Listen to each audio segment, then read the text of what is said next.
Aries, the sign Aries. Because right now we are in a Aries stellium. As of today, we are shifting into a new moon in Aries, but the moon isn't the only the sun. We're in Aries season. So sun, moon, Mercury, it just shifted out of Pisces and into Aries, Mercury this past week. And then Mars, Saturn, Neptune, Chiron, they're all in Aries. And it's just a very interesting time because I mean every sign is going to go through what they call a stellium where multiple planets are sitting in the sign with them, but it's more rare to or sit in a sign together, you know? So having all these planets in Aries, that's called a stellium. I've talked about that in the vocabulary episode, just saying. Um, but it's very common for the sun, moon, Mercury, Mars, and Venus all to end up in the same sign at some point. But to add Saturn and Neptune to the mix, even though Venus right now is still in, well, not still in, it's in Taurus, so it already went through Aries. But having Saturn and Neptune in Aries with all the other planets is a big deal because those are slower planets. They don't change as fast as the sun, moon, Venus. Saturn is in a sign for at least 2.5 years. And I think Neptune is like 14. So like the fact that those two big ones are in the stellium right now is just really interesting. Um, and I feel that because we are looking at Saturn, the planet that's about long-term goals and discipline and things like that. And then we're looking at Neptune, which dissolves illusions and fog and those sorts of things. So I feel like a lot of people right now, at least the ones that are around me, I know, they're dealing with a lot of energy of like getting rid of people pleasing tendencies and standing more for themselves because Aries, the sign Aries is very much for themselves, where the sign Pisces is about the collective. So before it was like, who am I within the groups that I'm around? Family, friends, work, social circles. Where am I? Who am I with the collective? Now we're at a point where it's like, okay, who am I as a person? As outside of everybody, who am I? And what are my opinions? What are my values? And and so to have Saturn and Neptune joining the sun, the moon, Mercury, Mars, it's just this crazy, crazy energy that's just talking about where does energy need to move in your life? What needs to change? New moon being new starts.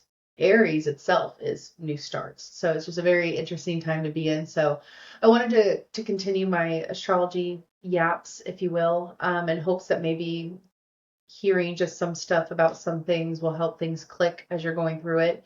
And I think with everybody, when they ask me, I want to get into astrology, you know so much about it. How do I do that? I always say start with learning about the zodiac signs themselves, then the planets, and then the houses. So I thought that we would start with the signs since we're in Aries season. It's a new moon in Aries. So thought it would be, the perfect time to look into that. So Aries is where everything begins. It's not softly or slowly, and it's with a spark when you look at Aries and how it starts, and it is the start. Because Aries, the season itself marks the beginning of the zodiac. So there's always different starts of a calendar depending on what you're looking at. The zodiacal zodiac calendar, Aries is the beginning and Pisces is like the end of the year. So, but it's not just a date on the calendar. It's a return to life after stillness is how I see Aries because it's the start of spring. This is that moment where something inside of us wakes up and says, I'm here.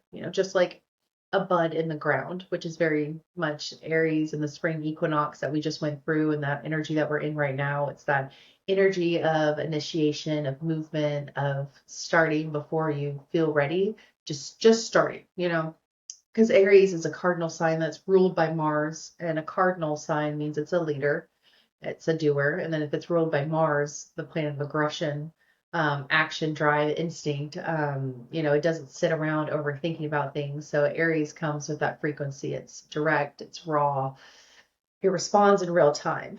But that's, the energy that we're working with in this season. And that's, it leads, it acts. But at the core of Aries, it's the energy of I am. That's very much the two words that you always see associated with Aries is I am, not I think, not it doesn't wait to feel ready. It just becomes ready by moving. Like it doesn't really know what's happening, but it knows that if it gets going in the right direction or just in any direction, it's still going to be going because it's instinctual. It leaps before it overthinks. It chooses before it over hesitates. So it's very much Aries energy. So, but I think that's something really important here with people that don't talk enough about with Aries is that it's innocence. It's not really like naive or but like an untouchable type of, innocence. It's not carrying the weight of what's come before. It's not stuck in the past or overly concerned with the future. It's rooted in the present. And that's why Aries can feel so bold and passionate and even impulsive because it's not really about like it's not here for the perfect path. It's just here to start it. Like it doesn't have to be perfect. We just need to get it going. It's very quick movement. But in any zodiac sign, I like to look at the Greek myth that ties into it. Because I feel like it helps get the better feel of the signs itself. Because when I talk about the signs and their history and how they function, I look more Hellenic. I'm dyslexic, don't forget. All right, my pronunciation trash, but it's Greek. Um, so with Aries, and its story of the Greek pantheon. It's about the golden ram. And this ram wasn't just some random symbol. It was sent as a divine intervention because there was these two kids, um, Fricus and Heli, I think, or Heli, something like that. But they were two royal siblings, and their story wasn't really peaceful.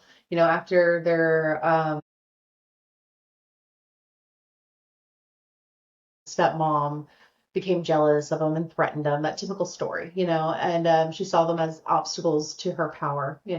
So she devised a plan to get rid of them, and she manipulated the kingdom to believe that the land was cursed and that the only way to restore the balance was to sacrifice the son Fricus. And so now this kid is being offered up, not because he did anything wrong, but because of, deception and fear. And right at the moment when everything is about to be just done, they're about to sacrifice this kid, the golden ram appears. And the ram was sent by the gods, and some versions it said that it was sent by Hermes as a rescue. But it didn't hesitate. It didn't question. It didn't pause. It didn't calculate. The safest route. It just showed up, lifted both children onto its back, and took off into the skies. And that's Aries energy. It's responding in the moment, active when something calls it, moves when movement is needed. But anyway, so as they're flying, Ellie falls and she can't hold on, so she drops into the water below and drowns, which was at one point an actual body of well, it's still a body of water. So it was at one point called the Helen's or Helly's Point, but now modernly I think it's pronounced Dardanelles. It's in Turkey, basically. It's the actual site. But Frickus survives and he makes it to safety, but obviously not without loss. He lost his sister. But I feel like this myth really mirrors Aries so honestly because it's powerful. It's not Aries is powerful not because it moves quickly, but because it acts, because it doesn't freeze in fear. But moving, fast doesn't always mean everything comes to you.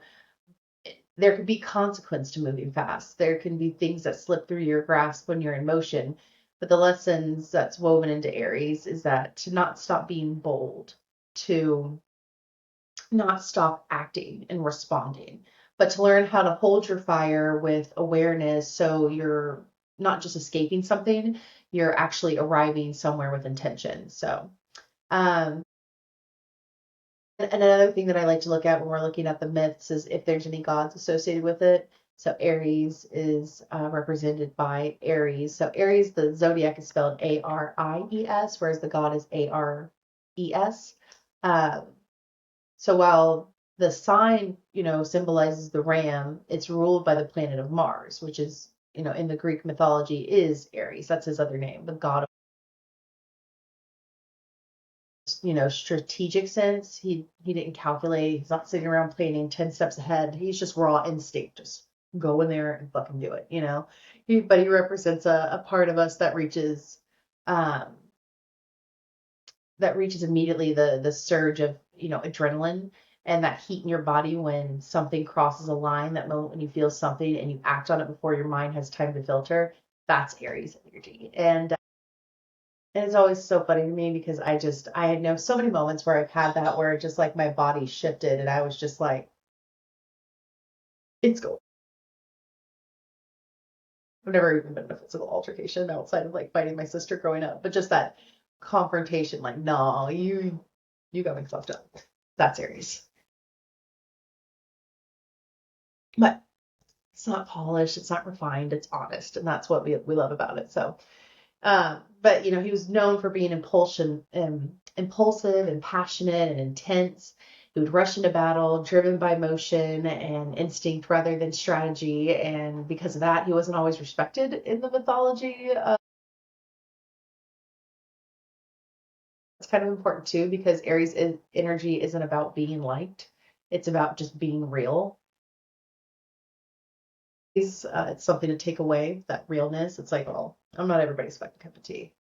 Might be your 10th shot of whiskey, but yeah, so it's that realness within it that's really Aries energy, but it's about, responding when something matters, protecting what you care about, standing your ground, moving when you feel called, even if it's messy. And just like, the Ram story, there's a lesson there too. Aries shows up and shows what happens when the fire isn't directed, when instinct turns into reactivity and passion turns into anger and action happens without awareness. The same time that the same fire that can protect you can also burn everything around you if it's not grounded. So Aries, through Aries, teaches us something really powerful. Your instincts are not the problem. Your fire is not the problem.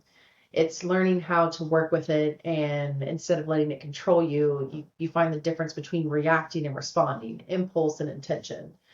And that's the lesson that comes with the Aries energy.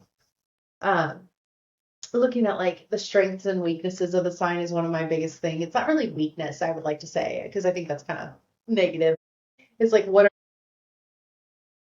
are the strengths and challenges? What's the challenge of the sign and the season? So like even if you don't have Aries, placements in your chart, it's like, okay, when I'm going through this season and I'm going through the stellium, sorry, my insults is like right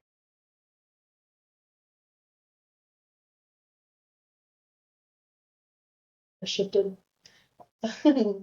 But if you don't have Aries placements in your chart and you want to know, with the seasons that you're in and the phases and the stelliums and this, that, and the other, how do I work with this season? You look at the strengths and challenges of it because then you'll be able to pay attention to how the actual, transit is going to show up in your chart. So like looking at the strengths of Aries, you're looking at its ability to, initiate and to start. It's the energy to move, as I was saying, but not in a start things not because it's perfect, but because the instincts are there just to move. So Aries is connected to that first surge of life force, that part of you that says go before anything else has time to interfere. That's the purity of it all. Aries isn't weighed down by the past. It's not over analyzing every possible outcome. Very Virgo, but not Aries. Aries has not got time for that. And it meets it meets life head on. And in the present moment, responds in real time. That's Aries energy. And it can actually be really contagious. So pay attention to the stellium right now if you're feeling any of that. It's not that there's no fear, it's just desire that is able to override fear. So this is also where leadership comes from in Aries, not leadership in the sense of managing everybody else, but being self-led, being willing to go first, to take risks, to claim space without waiting for validation. Aries shows us that sometimes the most powerful things you can do is just begin, even if it's messy, even if it's uncertain, because movement itself is it creates clarity. Just creates clarity. But the challenges that Aries energy can sometimes have, so you'll see this in your chart during the stellium, like maybe you're feeling these energies show up for you, where it's, uh, it's like moving too quickly. Impulsive is just ridiculous with it, Aries. It doesn't always pause to consider what's next, and that can come and bite you in the ass. So in this season, they talk about how like, oh, don't do things, don't make decisions during a Mercury retrograde. Don't make decisions during an Aries stellium. I mean, you can fuck around and find out. Go ahead first, fuck it up. But you might not be weighing things out like you should. So it's not the most grounded season, but it is the season to do things. So it's like, I feel like that's kind of like looking at people who work with moldavite, the crystal moldavite, where they walk around with it on their finger or they have it as a necklace. Like, I think they're just ready to fuck around. Um, but it's not considering what comes next, like I was saying, and it acts in the moment, which is powerful, but it can also mean reacting instead of responding. And so there can be a tendency towards impulsiveness and, that whole do first, think later. Very energy of Aries is, shoot first, ask questions later, ready, shoot, aim. It's like it's all back asswards. But, it's towards doing its impulsivity is just like going first and thinking about it later and choosing the spark over something new, but struggling to sustain it once the initial excitement fades. So it's incredible at starting, but it's not always naturally inclined to finish, which is really funny to me. When things don't move at the same pace as Aries energy wants it to, its frustration can build very quickly. And this is where anger can come in. This is where we can see it get a little bit more spicy when it's impatient. And in my chart, I have Aries in my midhaven, and your midhaven is like your highest peak of your chart. It's at the top, and that's where you occupy your time. That's how you work. That's usually like the energy of your work. So my midhaven, how I work, is in Aries. I'm constantly going. I'm also very, very able to burn out because of that.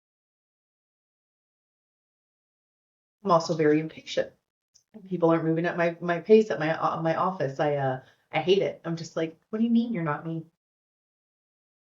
And so that's where anger can come in, but not in a way that's like meant to harm type anger. It's just fast, immediate emotional response. Aries feels something, expresses it, and it moves through it just as quickly. They say Aries is like the child of the zodiac and it moves through emotions very quickly. So sometimes that's a challenge. Sometimes that's actually a strength, to be able just to get past it. Potato, potato, potato, potato. But the challenge is learning that not everything needs an immediate reaction. Not everything needs to push forward. Sometimes the work is just staying and letting, something develop and allowing the fire to build steadily instead of just all at once. So it's like we don't want a bonfire. We want a hearth fireplace. You know what I mean? Like not something that burns out quick, but something that's steady, that's going to give you foundation, that's going to take care of you. So you want to make sure that you're tending to the correct type of fire. But more of its challenge is that it just can't be slowed down, and it's here to learn direction, to take that raw instinctual fire and turn it into something sustainable. Because when Aries learns how to work with its energy instead of just being carried by it, it becomes very unstoppable. It's definitely a force. So you can use it to your advantage. But when we're, talking about Aries, I want to also mention out of the mind and into the body because it's not just a concept, it's something like you feel, with Aries. Aries is ruled by Mars, and Mars is, our life force in motion. And it's important for us to have that initiates action before your mind has time to overanalyze type energy because sometimes we can overanalyze so much that we can do that whole what is it? Fight or flight, freeze. um, so, having this energy in you, it lives in your physical body and in your muscles and your blood and your adrenaline and your instincts. It's the heat that's rising in your chest when something excites you, and the tension in your jaw when something frustrates you, and the sudden urge to move, to speak, to do something. That's Mars. Mars is, desire, is anger, is motivation. It's the instinct to protect, to pursue, to push forward. And one of the things about Mars, especially in Aries, is that it doesn't linger. It's fast. It rises quickly. It expresses and wants to move. And it, means that when energy doesn't have an outlet, it builds in the body. That anxiety is just energy with no place to go. And that's Aries energy. If it's got no place to go, it's going to resonate negatively, and it turns into restlessness and irritability and anxiety and, like I said, burnout. It's just not, if it's not being directed somewhere. And so, right now we're not just working with a little bit of this energy with the stellium, again, Aries and the sun, Mercury, Moon, Mars, Saturn, and Neptune, all activating this space. So it amplifies on every level. The sun is illuminating it, Mercury is speeding up the mind around, is making it emotional and reactive, and Mars is fueling it, and Saturn is trying to structure it, and Neptune is blurring and dissolving or spiritualizing it. So you may be feeling right now is this layered of a push to act, but confusion about direction, and a surge of motion followed by moments of frustration, and a desire to begin, but also to question why or what for. This is what happens when raw fire meets both discipline and dis what is it? It's like dissolution at the same time. So Saturn is asking, are you willing to commit to what you're starting? And Neptune is asking, does this actually align with something deeper, or are you chasing a temporary spark? So, right now this time isn't just a go, go, go energy. It's like it's a time of like act, but act consciously. Move, but know where you're moving to, and begin, but understand what you're building. And, because Aries is that spark. It really is. And Saturn and Neptune are asking you to mean it. Put some fucking, put your whole chest into it with these current, transits and how they resonate in our body and our mind and our spirit. So instead of rushing past this energy, I want you to sit with it. Not just mentally, but in your body. Where am I feeling this urge to move, to act, to change something? Where am I being called to begin? Not because it's convenient, but because it's, feels undeniable. Where am I overthinking and delaying or waiting for certainty when the next step is just right in front of me? But also, where am I reacting too quickly? Where am I emotion or urgency make decisions for me instead of responding with awareness? And the deepest one is, what am I starting right now, and am I actually prepared to sustain it? Because, Aries is going to give you the spark, but it's your responsibility to decide if you're going to build a fire that lasts, or move, or just one that burns out quickly. And that's when Taurus season meets after Aries, because Taurus is what follows Aries, and it's a grounded earth sign, and it's the most earthy. And I like that it comes right after Aries, because it's like, okay, we caught that spark. And Taurus is the doer, fixer, builder, so it's going to take it, it's going to tend to that fire. Um, but that's your responsibility to decide if you're going to actually build it, or is it just going to burn out like a little bonfire? So take a moment with that and settle, because, Aries is the beginning. It's the first breath, the first step, the moment when something inside you decides to exist fully, unapologetically. It doesn't ask for permission. It doesn't wait for perfect timing. It moves, and you have access to that same energy as the rest of us. So this is your reminder. You are allowed to begin. You're allowed to take up space, to act your desires, to trust your instincts, even if they don't make sense to you or anyone else yet. But you're also being asked to be intentional with that power, because fire can create, but it can also destroy, and it can consume. And the difference in that is awareness. The spark is here, the energy is here. And now, it's about what you choose to do with it. So until next time, may the earth ground you and the sun guide you.